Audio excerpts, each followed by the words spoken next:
Alright, so boom, we back with another hit, can't stop, won't quit. For this video, I'm going to specifically be highlighting albums that were nominated for the Best Rap Album Grammy. The Grammys have been giving this award out since 1996, and when you look at all the winners and all the nominees over the years, some nominees stick out like a strong sore thumb. And whether it be looking back in hindsight, or even at the moment when the Grammys happen, some albums you look at like, come on now bro, you know you wasn't about to win this award. Best Rap Album? Hell no.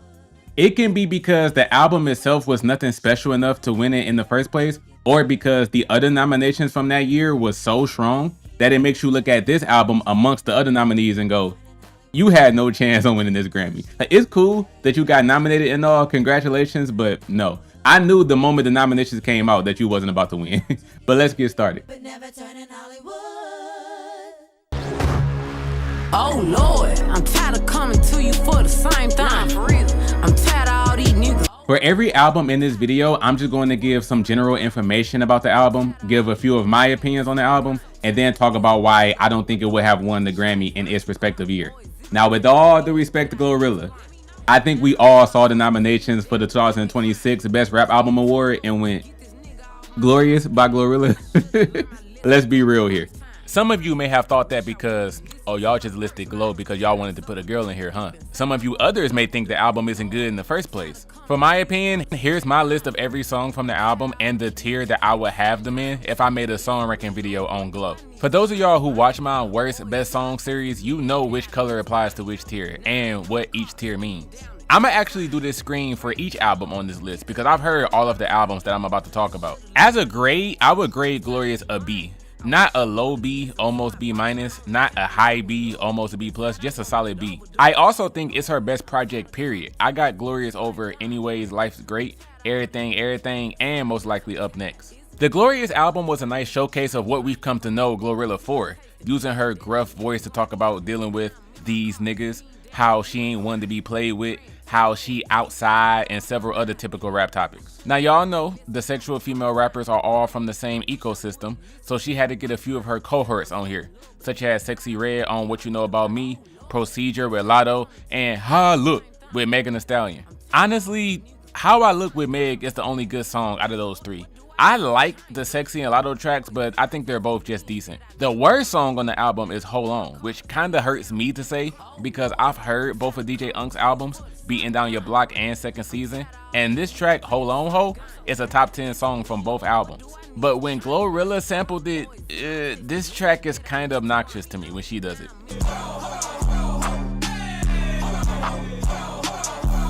The songs where she kind of stepped out of the box and did something different are conveniently the best two tracks on the album, Rain Down On Me and Glow's Prayer. Since her middle name is Hallelujah, it does make sense for her to have this speaking to God theme during some points of the project. Rain Down On Me features some angelic vocals from Kirk Franklin. Listen, my brothers and sisters, you don't have to be perfect. What does the good book say? Come as you are. Don't ask no questions, just give the money. Oh, testify. Please call my name For my children.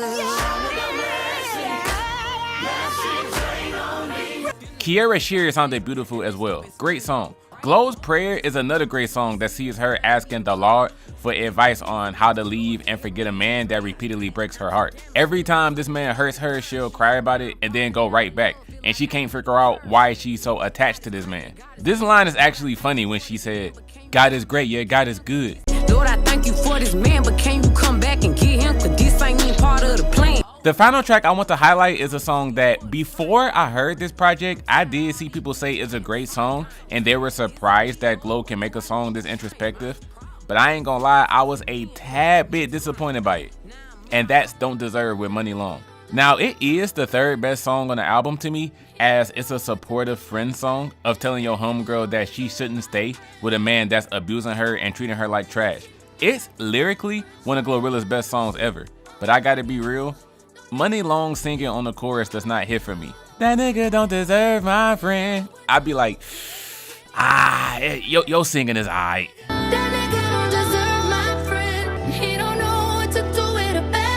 Now, the reason I'm saying this album had no chance on winning the Grammy in 2026 is because just look at these nominees. Kendrick Lamar's GNX, JID's Guy Does Like Ugly, Tyler the Creator's Chromacopia, and Clips Let God Sort 'Em Out. Kendrick and Clips alone is why Glow didn't stand a chance. Kendrick was the #1 rapper in 2024, and him dropping this as the first project since then, sure, it wasn't as introspective and message driven as his other albums, but that's not the point. Off of the year he had, period, Kendrick had way more of a chance of winning this over Glow. And as for Clips, the #1 consensus I've seen with Let God Sort 'Em Out is that this album debunked the idea that hip-hop is a young man's game.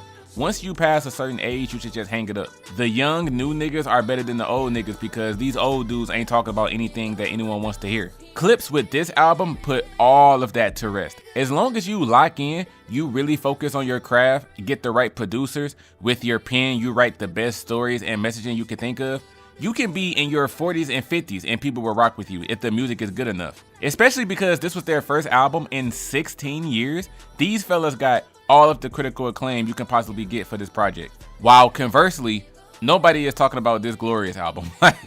JID and Tyler are respected artists in their own right, and Tyler already won this award twice. So you see the nominees and it's like, JID, okay, cool. Tyler the Creator, right. Clips and Kendrick Lamar, of course. Glorilla, alright. AKA the tarantula.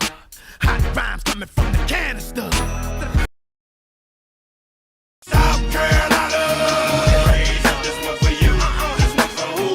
Us. Both of these albums were nominated for the award in 2003, and both of them are super hell no placements to me, especially Mystikal's album. So let's start with this. Tarantula is to this day Mystikal's very last album, and this is 23 years old. The reason why Mystikal hasn't been releasing music in decades is because, well, obviously we have a rapist in Lincoln Park. He's climbing in your windows. He's snatching your people up, trying to rape them. So y'all need to hide your kids, hide your wife, and hide your husband because they raping everybody out here. Tyler was behind bars for 18 months in connection to first-degree rape and second-degree kidnapping charges. Even to this day, Mystikal has been locked up since 2022 because of SA charges, and he's still awaiting trial after trial. With that being said, there is a song on this Tarantula album that is possibly the most poorly aged song in the history of hip-hop, and it's called Pussy Crook, where he raps about his strong desire to have sex with women. He don't care if he has to pay for it. He tells women they don't need to be walking around if they vajayjay smells like Red Lobster. Any woman who's complaining that Mystikal is too sexual, put her in a room with him alone and he bet he can have sex with her. The intro, the song literally starts with calling all cars, be on the lookout for a pussy vandalist, over, a pussy bandit. Suspect is known in many states for dicking your woman, over. He is dangerous, be on the lookout. So yeah, knowing what type of person Mystikal is in real life makes this song age horribly. Fuck it, suck it, $200, bitch, that ain't nothing. Hurry up and find. The third verse of this song is one of the worst third verses in the history of rap. He literally raps about having anal sex with a girl because her menstrual cycle just started. At one point, he literally screams, "I was all the way up in that ass." I was all the way up in that ass. This Pussy Crook song is absolutely insane. Mystical Nickelberry. And with that being said, here's my ranking of the songs. Hey bro, listen. I actually enjoyed the song Pussy Crook. It aged horribly like I said, but it's still an enjoyable song to me. I was all the way up in that ass. Tarantula is one of those albums that falls off in the second half as well. There's really not many good songs on here. As you can see, I only think the title track, Settle the Score featuring Juvenile, and Ooh Yeah are good songs. And those are within the first 7 tracks. This project sold 153 copies first week and yet only debuted at the number 33 spot on the Billboard 200. I would think 150,000 copies will get it to the top 15 at least. Only number 33 seems pretty low. The lead single, Bouncing Back, was undeservedly nominated for Best Male Rap Solo Performance at the Grammys, but it lost to Nelly's Hot in Her. I say undeservedly because this production by the Neptunes doesn't fit Mystikal's rapping in my opinion. This pairing worked on Danger and Shake Your Ass, but Bounce Back, the enjoyment of this track mostly comes from the beat and the chorus. When Mystikal is doing all of this aggressive rapping on the verses, the song loses its flair. Hey, but until you see me, trust me. Tarantula is the first album in this video where I believe it didn't win simply because it's not that good of an album. Pussy Crook alone is why this album wasn't going to win a Grammy. I don't care, bro. Nobody's going to award you a Best Rap Album award if one of the songs on your album is some crazy stuff like that. Now, for P.D. Pablo's project, remember when I said that Mystikal's album debuted at number 33 with 153 copies? Well, that was in December 2001. Diary of a Sinner came out just 1 month prior, on November 6, 2001, and it debuted at number 13 with 103 copies first week, 20 spots higher with 50 less copies sold. Just goes to show how strong them chart positions be changing within a few weeks, just based on how well everybody else's projects is performing. And this was by far the lowest performing first week sales of all the nominees from 2003. I'll touch on this in a second. For the quality of the records, man, that track that's named after him, P.D. Pablo, this boy had flows for days on that. Shit got a lot better, wallet got a lot fatter, house got a lot bigger, truck got a step ladder, folks think I'm out of my mind, I'm out of line a lot of times, I don't give a fuck about guidelines, do what I wanna do when I wanna do it, you ain't gotta like what I'm doing, you ain't got to, I ain't mad at you, but eventually, you gonna find yourself calling me.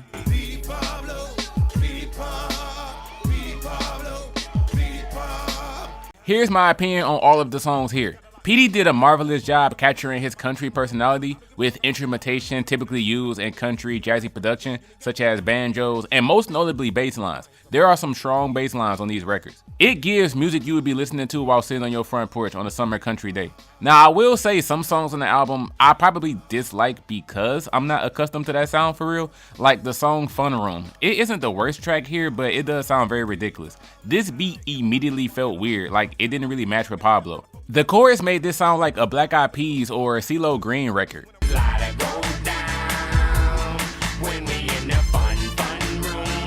Lastly, this album has one of the best 3-track runs I've heard on an album in a long time. Fool for Love, Test of My Face, and Truth About Me, these 3 tracks were well needed because before this point, after the iconic North Carolina, born and raised, it was a whole lot of mid. So if you want my recommendations for just 4 songs to take from this album, you have to take Raise Up, Fool for Love, Test of My Faith, and Truth About Me. All 4 of these songs are great.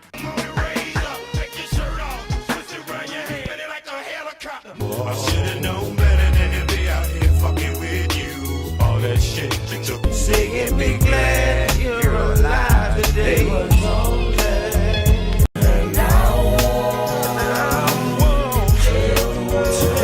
So here's the thing. The 2003 award has some heavy hitters fighting for it. One of them was Ludacris's Word of Mouth. So 281,000 first week gave us hits such as Area Codes and Move, bitch. Get out the way.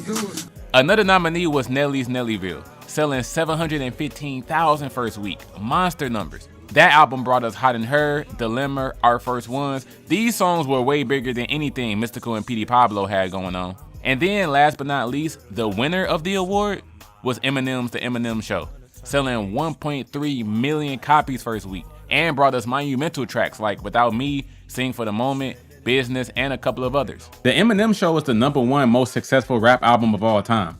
Technically, it's the 2nd most successful because Outkast Speakerboxxx The Love Below is #1, and because that's a double album, they count every disc sold as 2 copies.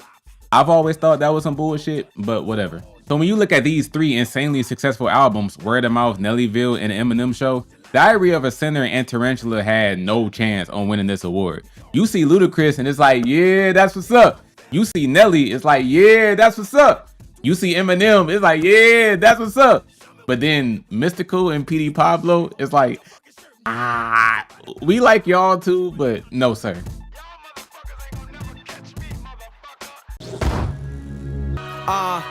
Yeah, I was a lost boy, now I'm found. Niggas switched up, they can't come around. As someone who has heard all 3 of Corday's albums, The Lost Boy, From a Bird's Eye View, and The Crossroads, my opinion on this man has not changed at all. He's a good rapper and he has good music on paper. Like, he does the basic fundamentals of rap correctly. He's not trash or nothing at all. The issue with Corday has always been he has nothing fascinating about him. He's just not interesting as a person. So it's like, it don't matter what project he drops, you just come away with saying the same thing. I mean, it's a good album, but yeah. That's pretty much all you can say when you play one of his albums. It's good, but yeah. There are some lines from the Lost Boy that I feel like just don't apply to Cordae, and he's only saying them because it sounds like a cool line that other rappers will rap. I.e. from the final song on the album, Lost and Found, where he says, "See these rap niggas biting my sound. Shout out my bitch for holding it down." These rap niggas biting my sound. Shout out my bitch for holding it down. Just that first part. Cordae in 2019 saying these rap niggas out here biting my style is like, dude, stop. There is not one rapper in the universe where people look at him and think, oh, this guy trying to be like Cordae. This dude was super in his own bubble when he said this. Like, boy, ain't nobody trying to be like you. And then in the song We Gon' Make It with Freak Mill, Cordae called himself the savior of rap and a leader of the Renaissance. A nigga be forgetting, then remember I'm savior of the rap shit, the leader of the Renaissance. These titles that he be giving himself are insane, bro. Like, every rapper gasses themselves up, as you should, but there are times when you can say stuff that kind of breaks their immersion, you know what I mean? It's like, all right, bro, I get you're feeling yourself and all, but you're capping so much to the point where it's kind of making me not enjoy the song. Here's my opinion on the songs though. I believe Thanksgiving is not only the best song here, this is a top 3 song in Cordae's catalog, period. R&P with Anderson .Paak is admittedly a top 5 song on the album, but it's right there at number 5. It's honestly the 6th best song. I don't really enjoy Cordae's and Anderson .Paak's collabs, period. Both of their songs from the Crossroads album, Summer Drop and then the bonus track 210s, even both of those songs are mid. Them two on the track together never interest me. I got 3 young niggas that bust up the heat, and all y'all ain't got nothing on me. The Lost Boy is a good album. I think all 3 of Cordae's albums are good, but that's the downside. They're just good. Nothing spectacular or amazing. And a lot of the good records are songs that I don't even enjoy, such as songs from this album like Wintertime, R&P, and Family Matters. I don't even like these songs. I'm just giving respect where it's due because I see what he can do on the mic, but I'm not putting them on. Now, I didn't make this a dual entry, but you can honestly include Dreamville's Revenge of the Dreamers 3 in here too. This was also nominated for Best Rap Album in 2020. I'm including this too because we've never seen a whole rap label or a rap collective win this Grammy. We've seen 2 groups win it, when Naughty by Nature won the very first one in 96, the Fugees won it the next year in 97, and then we've seen 2 duos win it, with Outkast taking it home in 02 and 04, and then Macklemore and Ryan Lewis taking it home in 2014. But a whole rap label or a collective winning? I knew as soon as Dreamville got nominated that they wasn't getting this. The other nominees that year were Freak Mill's Championships. He was running hot off of getting released from prison a few months prior. He had Going Bad with Drake released in early 2019, which honestly, that's already an iconic beat from this era of hip hop. For many people, once you hear that,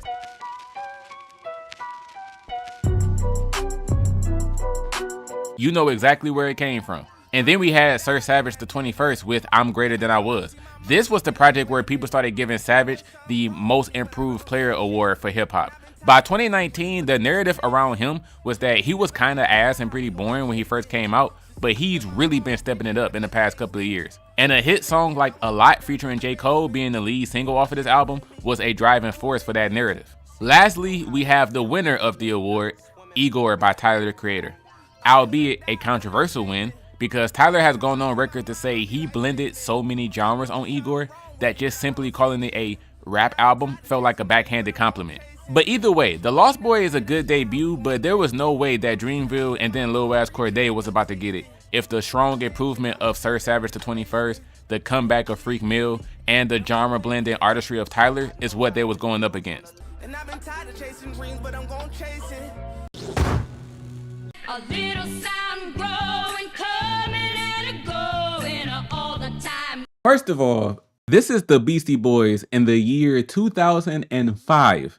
That alone just screams, man, if y'all don't get the hell on somewhere. This was their first album in 6 years. Prior to summer 2024 when they dropped this, they haven't released an album since summer 1998 when they dropped their Hello Nasty album. According to them, they haven't released anything in 6 years because they were kidnapped by Sasquatch.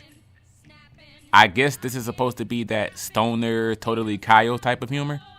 Actually, I know it sounds kind of funny, but we were actually captured by Sasquatch. But being honest here, the New York-based production on this album was really good. I gotta give them that. The record scratches, the drums, all encompass old school DJ and MC basement party vibes. One of the bigger things that was throwing me off about this album was MCA's voice. That dude sounded like a chronic smoker or something with how raspy and throaty his voice sounded, such as here. What's all the fanfare? What's the to-do? With no one to bring the hullabaloo. On Here. Cause you know we're getting scarier and scarier. And this extends beyond the tri-state area. And Here. Cause I call out the throwing the balls. And I'm the shot caller when it comes to shot calls. Here's my opinion on the track list though. I really liked Right Now, We Got The, and All Lifestyles. Those are the top 3 songs on that album from 1 to 3. Now, although I don't think there's any great songs on the album, there's 5 good ones. 2 of them I don't enjoy, but again, I give credit where it's due. It Takes Time to Build, for example, made me go, okay. Even though I don't like the overall song, this production is top damn notch. It takes time to build. The final song I want to quickly mention is An Open Letter to NYC. It was the 4th and final single for the project, and this track is what drives home my personal point of I enjoy the production on this album way more than the rapping.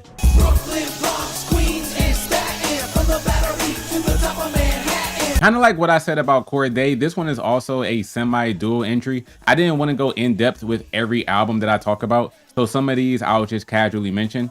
One of the nominees for this year was LL Cool J's The Definition album. Yeah, LL Cool J winning a Grammy for Best Rap Album in 2005 would have been an obvious WTF moment. The Definition is one of those albums where I feel like it was only nominated because it had a couple of hit songs on it. The Definition had Hush and Everybody Get Our Heads on the track list. So I think those 2 tracks made the committee look at the album and go, yeah, sure, we'll nominate that one too. But continuing, the other 3 nominees were Nelly's Suit album, Jay-Z's The Black album, and Kanye West's The College Dropout. The Jigga and Louis Vuitton Don nominations alone prove my point. You got Jay-Z dropping what's arguably his best album. That was considered fantastic the day it dropped. And then The College Dropout is what won the award, deservingly. Lastly, LL Cool J's The Definition had much lower first week sales than the other nominees. Beastie Boys, Nelly, Kanye, and Jay-Z all sold over 350,000 copies first week. The Definition only had 173 copies sold first week, and even that was the highest first week sales of LL Cool J's career at the time. So when you see Jigga and Kanye were nominated, these 2 head honchos, you look at people from the 1980s like Beastie Boys and LL Cool J and go,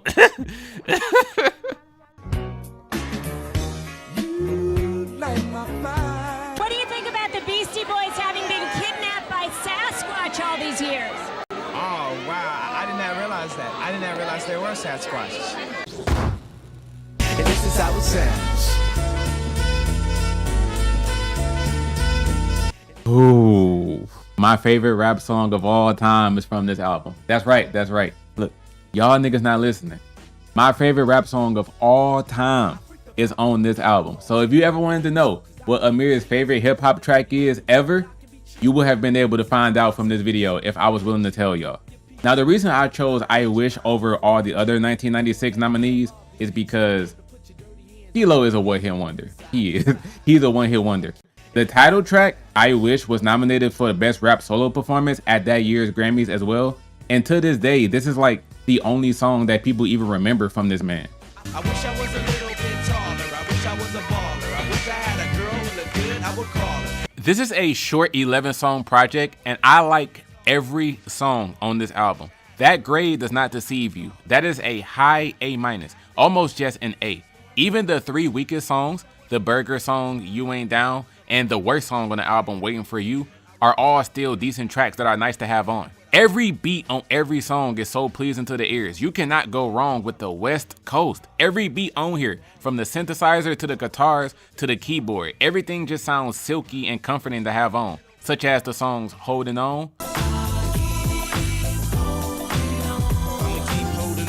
Never Crossed My Mind, Just in case it never crossed your mind.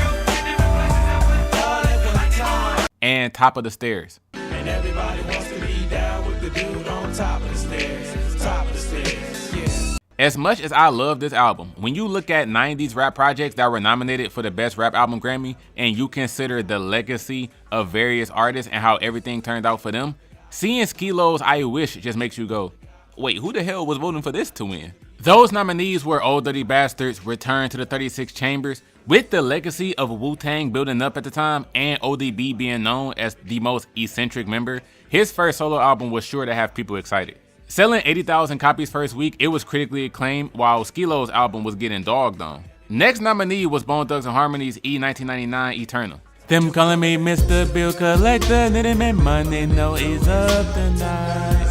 The next nominee is an album I think everybody in the world looks back on and goes, what? This didn't win the Grammy for Best Rap Album? And that's Tupac's Me Against the World. This, in hindsight, is just mind-blowing to see that it didn't win, considering this is praised as a top 10 rap album of all time. It is in my personal top 3 of albums I've ever listened to as well. But all of these albums lost to Naughty by Nature's Poverty's Paradise. All we wanna know is if your body wanna party, it's the Wu-Tang Tang for everybody. I remember when Skilo was asked on Sway in the Morning back in 2013 how he feels about the one-hit wonder tag that he gets on his career. And I'm gonna be real, I feel like people be making this term way deeper and way more negative than what it is. Skilo debunked this title by saying, well, I produced that whole album in my bedroom, no help from a label. The whole album was Grammy nominated, so that's 10 hits, not just one. The title track was just such a massive hit that we didn't need to push any other song. The sales for that album are still going up just off of that one song alone. And most notably, I never sold my publishing. I still own it, so I can license my songs to anybody who wants to use them. That's where you get the big money. When I saw that interview, I was like, bro, everything you just said is great and all, you know, congratulations. Congratulations. Congratulations. But you still a one-hit wonder, bro. You can go outside and ask 1,000 people, hey, do you remember a West Coast rapper from the 90s named Skilo? All 1,000 people are either not going to know who you are at all, or they'll say, didn't he have a song called I Wish? You talking about him? Like, there's nothing else to bring up. The top comment on the YouTube video of Sway's interview was someone saying, it's crazy how people call him a one-hit wonder. That whole album is heat. Two things can be true at once, man. I love this album, and I think it's fantastic, but the whole album being good doesn't mean that he's not a one-hit wonder.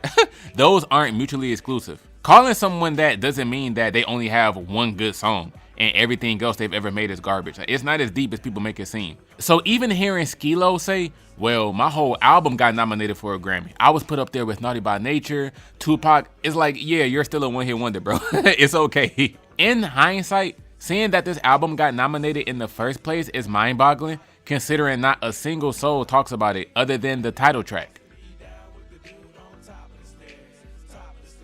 Outro, outro.